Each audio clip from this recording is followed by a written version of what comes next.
E aí pessoal, tudo bem? Espero que esteja tudo bem com vocês, né? A gente está aqui mais uma vez para trazer algum conhecimento a respeito aí das informações de investimento que a gente vem conversando, né? Da última aula para cá.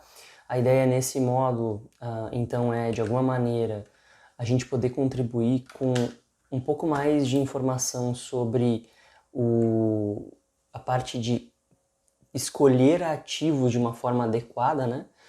E para isso, então, a gente vai trazer alguns conceitos básicos, né, algumas informações que são importantes para quem está começando, ou quem já sabe um pouco sobre o assunto, né, dar uma refinada aí e, quem sabe, poder contribuir de alguma maneira na jornada aí de vocês. Então, para começar, nós vamos dar uma revisada no que a gente conversou lá na primeira aula. A aula 1 trouxe um pouco de informação já para vocês. A gente vai dar uma olhada como é que a gente avalia uma renda fixa, né? Para quem não assistiu e está vendo só essa, também a gente já vai falar tudo de novo, então fica mais fácil.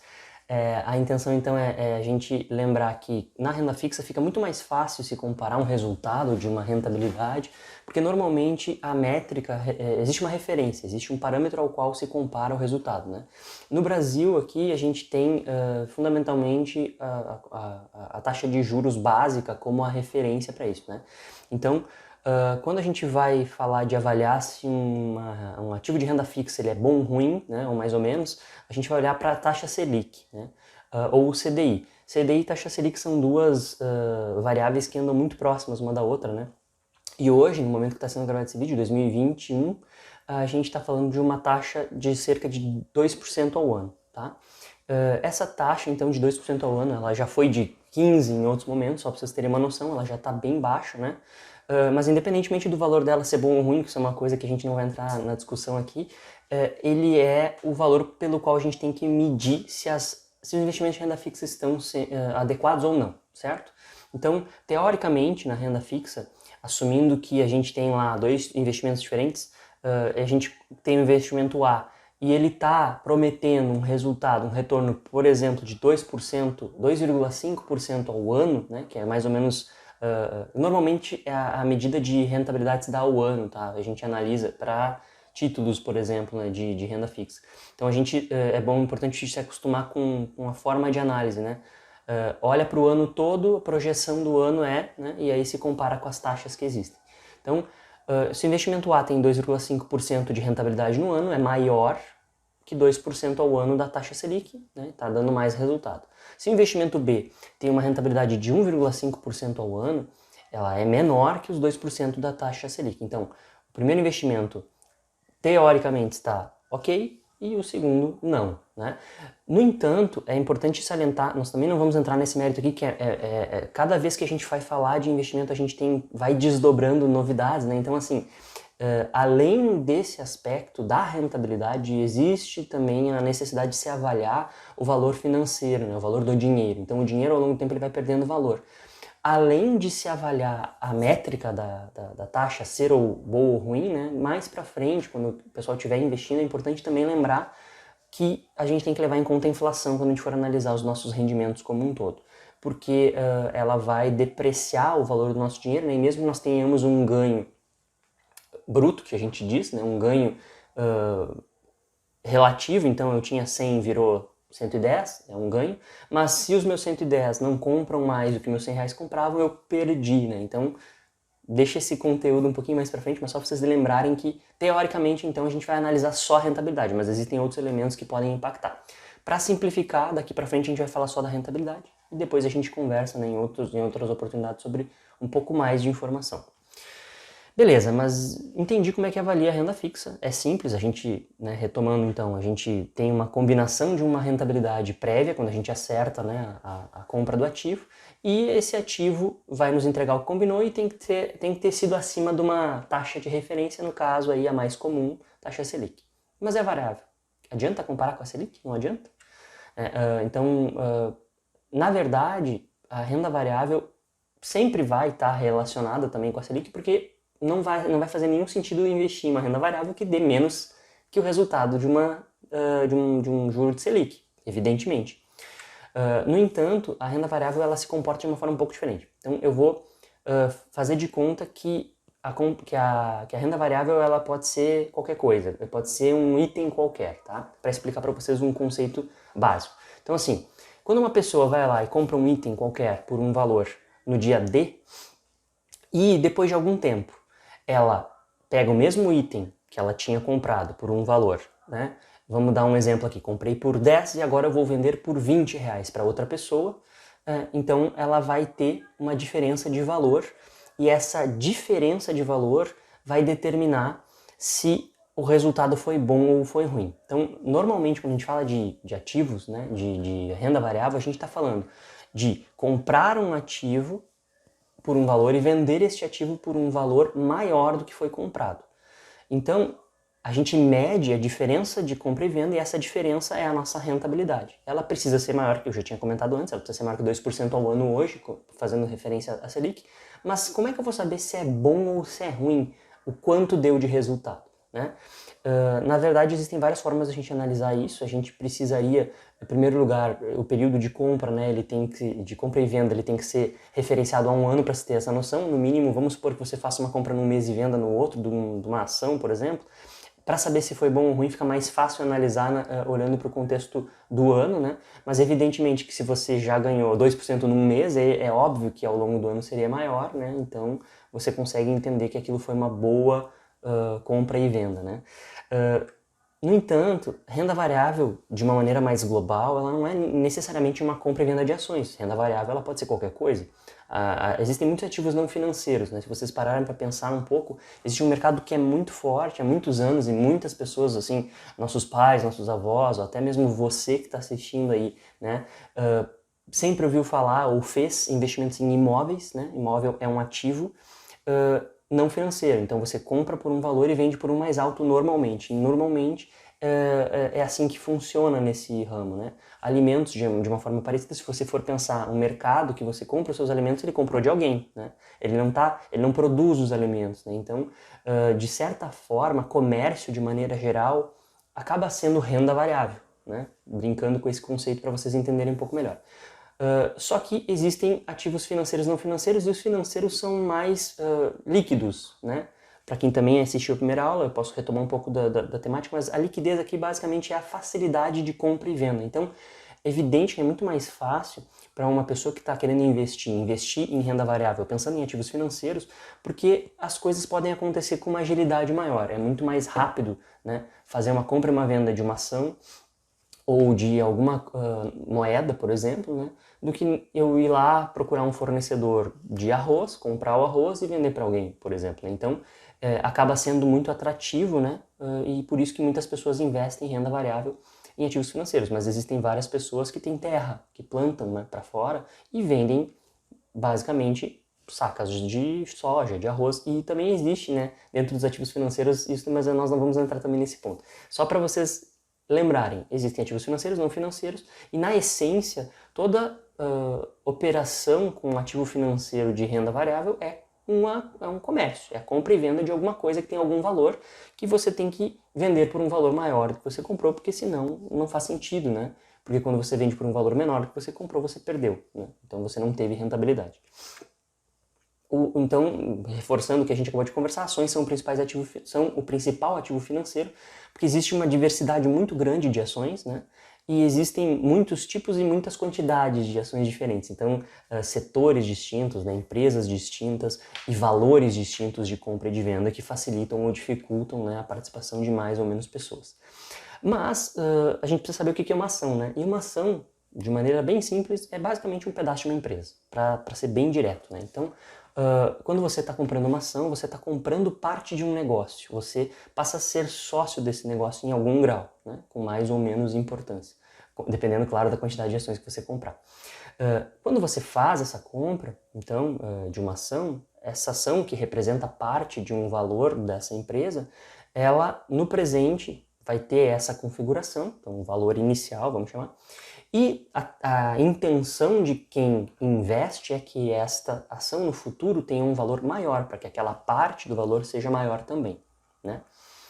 Então, o objetivo para quem vai investir em renda variável utilizando ações é escolher ações que aumentam de valor conforme passa o tempo, né? E quanto menor for o tempo, melhor, e quanto maior for o valor que aumentar, melhor.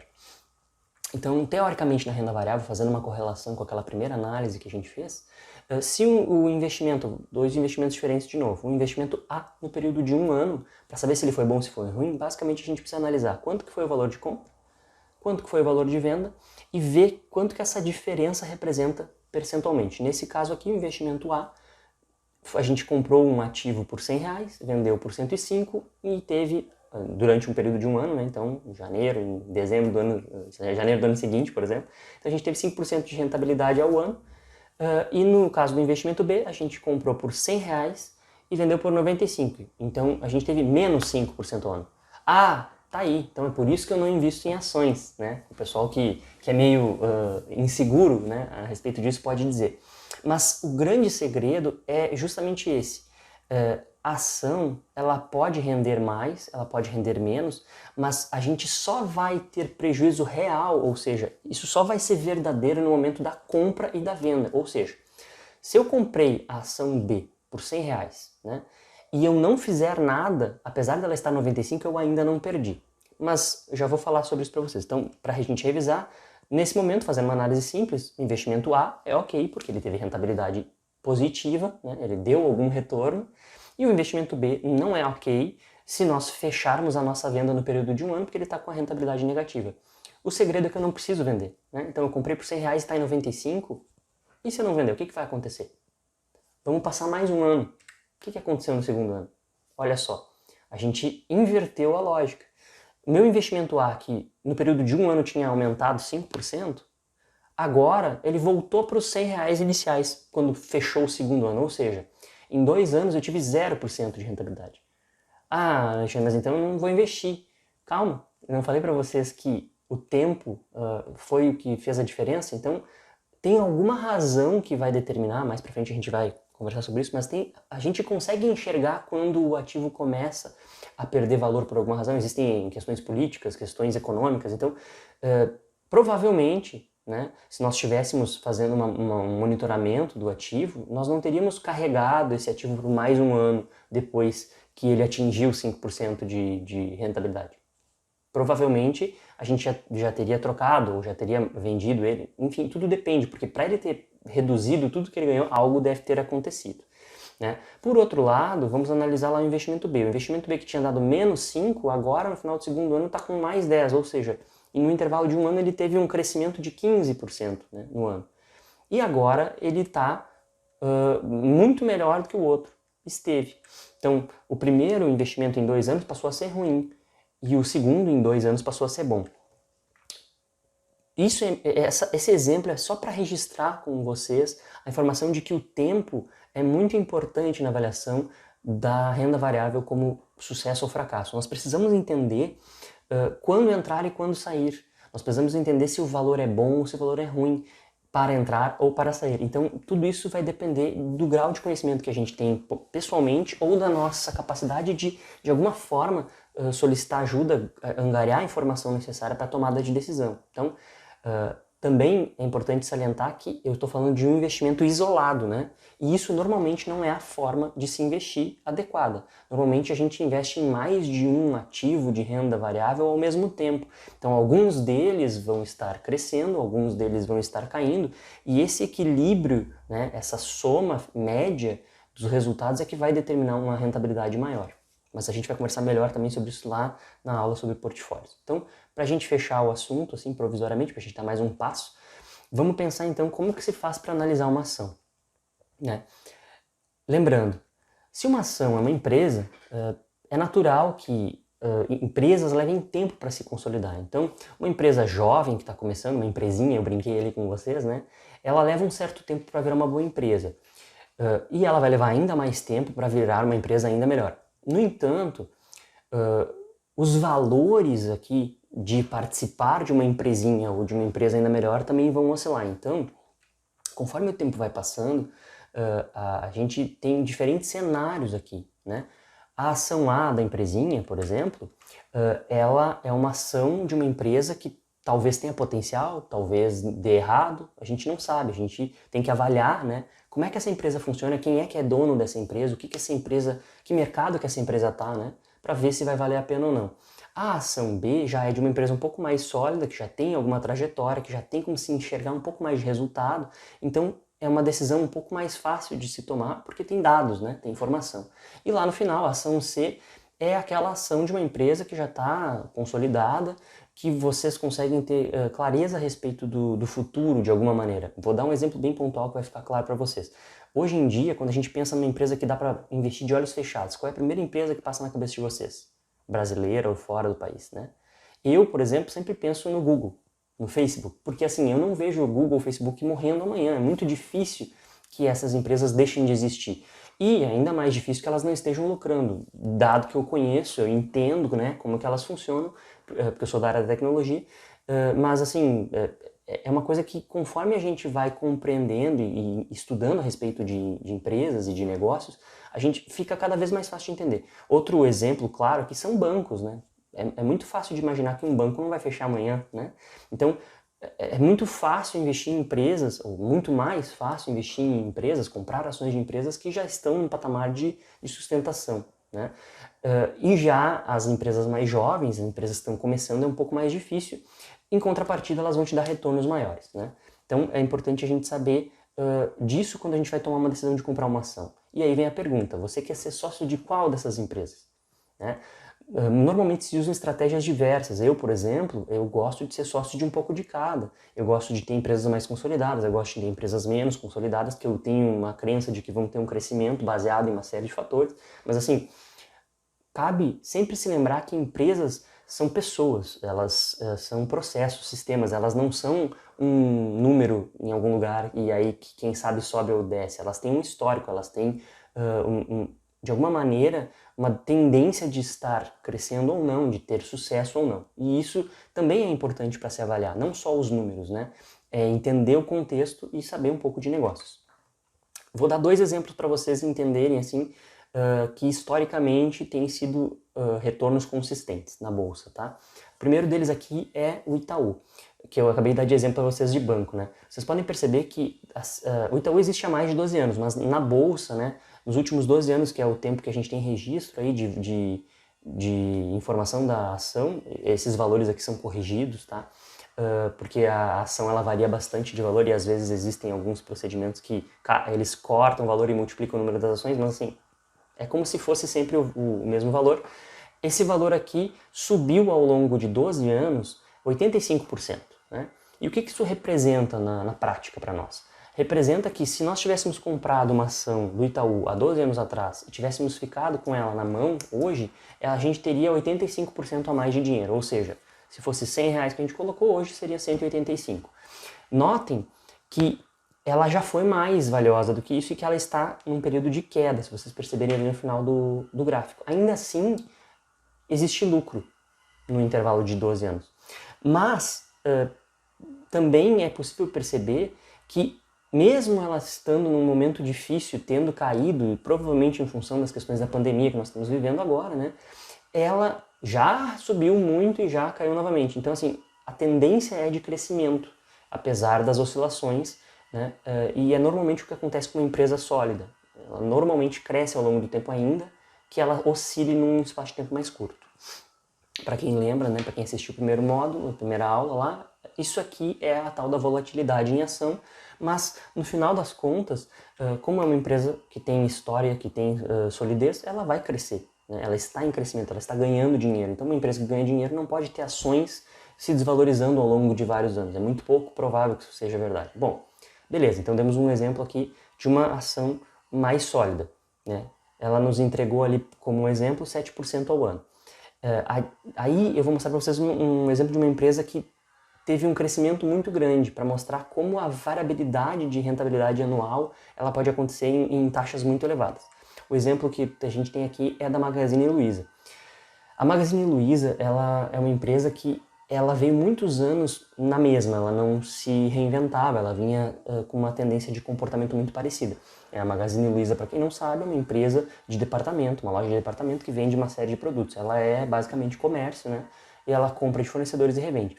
Ela estreou na bolsa lá por volta de 2011 e, se vocês perceberem, bem difícil de enxergar no gráfico, mas ela teve até uma quedinha e ela valia muito pouco, né? Na faixa de centavos, não valia nem R$1. Provavelmente porque ela era mais uma, dentre várias opções aí que a gente tem no mercado de comércio, né? No entanto, vocês podem perceber que 2017, né, entre 2016 e 2018 ali, ela começou a ter um crescimento. E isso está muito atrelado ao que foi que aconteceu com a Magazine Luiza do ponto de vista de negócios. A Magazine Luiza começou a investir em tecnologia, a Magazine Luiza começou a querer ter aparecer na internet, ser reconhecida por ser tecnológica, por entregar com velocidade. E por conta de todas essas medidas, em poucos anos, ali a gente está falando aí de 4, 5 anos, perto da existência dela, né, ela conseguiu multiplicar o seu valor na ordem de 4.000%, pegando todo o histórico, né, dos 10 anos. Então, o que isso significa? Isso significa que se nós tivéssemos R$100 de Magazine Luiza em 2011, né, quando abriu a Magazine Luiza, eu tenho R$100, se ela aumentou 4.000%, ela hoje estaria valendo R$465 mil. R$100, R$465 mil, certo? Se eu fiz a conta errada, depois alguém me avisa, mas a princípio seria isso, tá? Então, é muito valor, é 465% ao ano, mas nem sempre a gente consegue perceber essa tendência de crescimento na hora certa. Então, existem ferramentas para isso, né, estratégias para isso, né, que analistas utilizam, tanto financeiras quanto técnicas, né, de gráfico, mas é muito fácil perceber que houve momentos diversos ao longo dos últimos 4, 5 anos que, mesmo que vocês não conseguissem ter um lucro grandioso de 4.000%, vocês poderiam ter tido lucro garantido, lucro certo, né? Mesmo que vocês tivessem comprado um pouquinho ali em 2020, ó, e logo depois ela tivesse caído, como dá para perceber no gráfico, porque em seguida ela subiu. Desde que vocês não vendessem naquela faixa, teria sido algo positivo. Então, eu gosto de mostrar exemplos assim para ficar claro, né, como que a gente às vezes tem uma sensação de que investir em uma empresa pode ser uma coisa muito difícil, mas assim, empresas sólidas que a gente conhece, entende, escuta, né, a história, é muito pouco provável que elas vão dar errado. Mas cuidado, não se emocionem e saiam investindo aí em uma ação específica de uma empresa. Isso aqui é um exemplo de uma empresa que foi bem. A gente não sabe o que vai acontecer daqui para frente, pode ser que nunca mais suba. A gente não sabe. Né? Não é uma tendência de que ela nunca mais suba, mas a gente não imagina. Então, sempre que for se pensar em investir em ações, o segredo, né, que eu vou contar agora mais para frente para vocês, é não ser a galinha dos ovos de ouro com apenas um ovo, né? Então, assim, vamos ter vários ovos na cesta. E isso vai nos ajudar a ter menos risco, né? Para não perder o dinheiro que a gente colocar. Para não acontecer o azar de a gente sair no momento que caiu e aí a gente perder tudo, né? Beleza, mas e como é que se faz essas análises, né? Eu botei aqui um gráfico e alguns números para dar aquela dorzinha de cabeça que dá na gente quando a gente começa a pensar sobre isso. Na verdade, existem várias formas de fazer isso. A gente estava falando aqui de análises mais qualitativas, né? Não tanto voltada para números, não tanto voltada para a parte de matematiquês, mas mais de negócios. E isso é um pouco mais difícil de fazer, mas ainda é possível de ser feito, porque hoje em dia tem muita informação disponível, né? Mas normalmente, a gente já tinha deixado citado da última vez, assim, para vocês, os grandes analistas, né, empresas, enfim, usam análise fundamentalista e análise técnica para estimar o valor dessas empresas para saber os melhores momentos de entrar e sair das ações. Então, a análise fundamentalista, de maneira resumida, ela determina o valor de uma empresa analisando as finanças de uma empresa.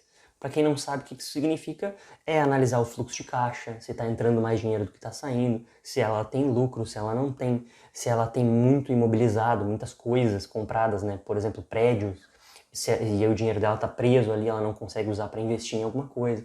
Enfim, e esses valores são diversos, existem vários tipos de valores diferentes, né? Eu citei aqui os 3 principais, que são o valor justo, que é quanto que a empresa deveria valer hoje, né? O valor de mercado, que é aquele que a gente estava olhando no gráfico, é quanto que está agora, quanto que as pessoas têm pago pela ação dessa empresa. E o valor potencial é uma análise um pouco mais complexa, mas que tem a ver com números também, de projeções, de histórico, para se pensar o quanto que aquela empresa pode valer, com alguma confiança numérica, né? Beleza.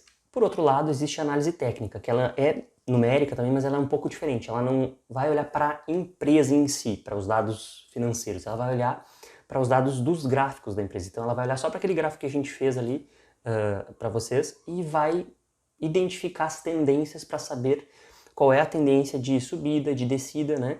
E também se fazendo valer das questões de mercado. Então, assim, ela, em tese, ela também consegue te ajudar a perceber se as pessoas estão comprando mais ou vendendo mais aquela ação naquele momento, né?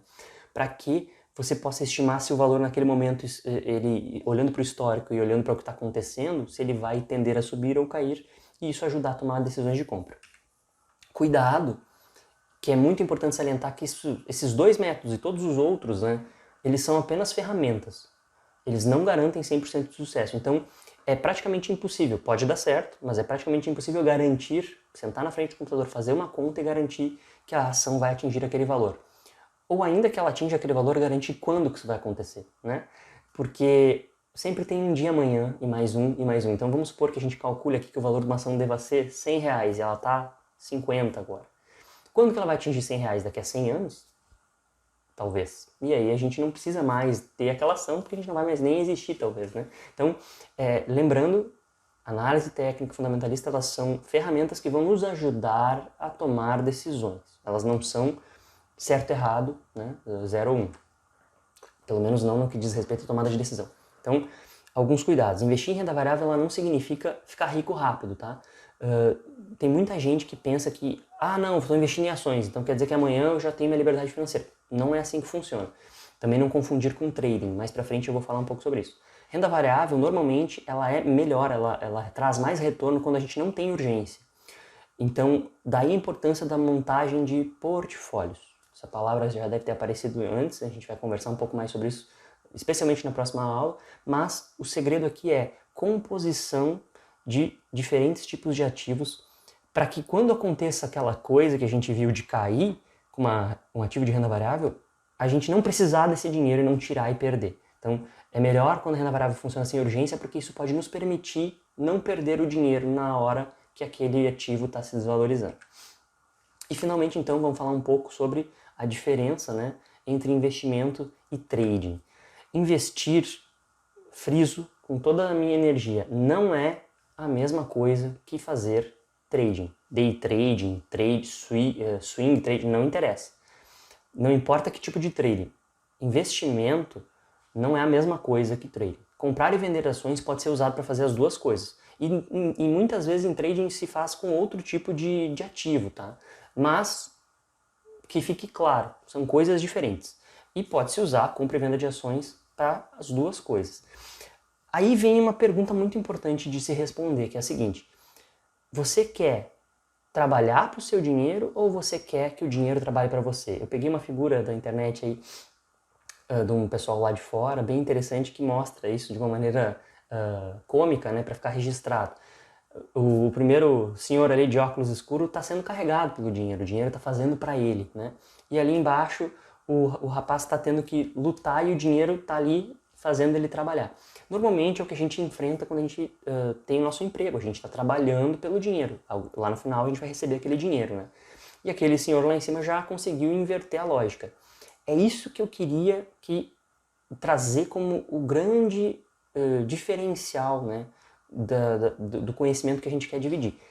Investir é fazer o dinheiro trabalhar para a gente. E isso significa não ter que ficar olhando para o visor se a ação está subindo ou descendo. Não significa que isso não é bom, que possa ser feito. Não, mas trate trading como trabalho. Trading é uma atividade que você precisa investir o seu tempo. Investimento é colocar o dinheiro lá e fazer com que ele trabalhe para você. É quase como colocar no piloto automático a geração de renda, mas isso normalmente não acontece rápido, isso acontece com o tempo, tá? Então aqui fica uma dúvida que vocês precisam tirar da cabeça de vocês. Vocês querem trabalhar pelo dinheiro ou que o dinheiro trabalhe para vocês? Ou vocês querem as duas coisas? Não tem problema. Só então precisa ficar bem claro, investir é aplicar capital com expectativa de benefício futuro. Né? É colocar o dinheiro lá, deixar ele trabalhar e uma hora vai vir, como se fosse uma plantação, de certa forma. Leva um certo tempo, mas volta. Desde que tenha água, né? Então a gente precisa garantir que não aconteça o pior. Daí vocês vão me dizer assim, então plantação eu não quero porque é difícil, porque não chove às vezes, mas vocês já ouviram falar em irrigação? Né? Quem é esperto e tem plantação, né? Muitas vezes tem condições, obviamente, né? constrói formas de garantir que aquilo aconteça. Então, é mais ou menos o que a gente vai querer fazer aqui. A gente vai construir formas de garantir que o nosso investimento dê certo, ou fazer todo o possível, tudo que tiver à nossa disposição para que minimize ao máximo a possibilidade de dar errado. Beleza. Quais são as etapas então para investir? Investir é fundamental se entender então primeiro qual é o objetivo desse investimento, ou seja, o volume financeiro, a urgência, né? Por que isso? Porque às vezes você já está um pouco mais velho e então é necessário se guardar mais dinheiro, investir mais arrojadamente para se atingir o patamar que se espera. Mas você precisa entender também qual que é o seu perfil. Então assim, por exemplo, eu sou uma pessoa um pouco mais arrojada, eu quero botar nessas coisas diferentes, eu quero comprar Bitcoin, né? Que agora é uma nova moda, aliás, é uma moda faz alguns anos. Mas não é uma coisa ruim, é uma coisa que precisa ser feita da maneira correta. Todo mundo deveria botar dinheiro em Bitcoin, por exemplo. Vou tirar isso como um exemplo aqui. A questão é quanto. Quanto dinheiro você está disposto a perder? Por quê? Porque a gente não sabe o que vai acontecer. Então, se você tem 10 mil reais, você acha que é importante colocar em Bitcoin, mas você não quer perder os 10 mil reais, você vai escolher um percentual, ou vai montar dentro da lógica de portfólio quanto percentual é seguro o suficiente para colocar dentro do Bitcoin sem doer, ou seja, é um valor que não vai ser impactante, né, ou para você, ou que você está disposto mesmo que seja impactante. Então, assim, uma pessoa arrojada, por exemplo, colocaria desses 10 mil, R$ 1.000, R$ 2.000. Uma pessoa um pouco mais conservadora colocaria talvez 500, R$ 100. De qualquer forma, o resultado positivo ou negativo daquilo ali vai trazer proporcionalmente a mesma coisa. Então, é isso, é entender o perfil do investidor e qual é o objetivo de curto ou longo prazo, né? Ah, eu sou uma pessoa de 18 anos, eu posso esperar para me aposentar quando eu tiver 60, então tudo bem, eu vou ser arrojado, eu posso suportar as perdas do meio do caminho. Ah, mas mesmo que eu seja novinho, eu sou muito receoso, eu não quero ficar aquele negócio oscilando. Tá bom, então vamos ajustar, né, nossa estrutura de portfólio para que ela corresponda mais à sua felicidade. Você não pode sofrer com o seu investimento. Essa é uma das coisas mais importantes. Então, assim, isso é uma informação que é primária. Antes de saber isso, você não pode começar a comprar ações. Você precisa primeiro saber o objetivo e o perfil de investimento, tá? Beleza. Além disso, o que é importante saber? Como que está o cenário econômico?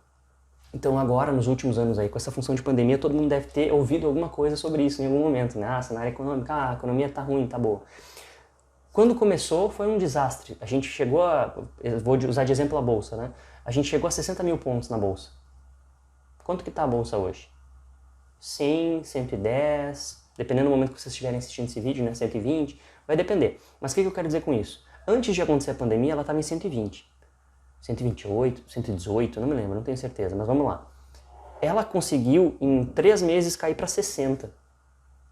E em outros 3, voltar para 100. Então, o que isso significa? Quem comprou em 120 e caiu, teve que esperar voltar, né, para não perder dinheiro. Mas quem tinha dinheiro na mão e quando houve a queda, teve condições de comprar muita coisa muito baixo, porque era evidente que aquela queda era desproporcional, era grande demais, né? E precisaria, de alguma maneira, voltar para o patamar anterior. Então, entender esse cenário ajudou muita gente no momento que aconteceu a não perder dinheiro, no caso, pessoas como eu que tinham dinheiro alocado, né, em ações. Vou dar um exemplo de uma ação específica, a Azul, né? A Azul valia R$ 54 antes da pandemia e ela chegou um momento a valer 7 durante todo esse período.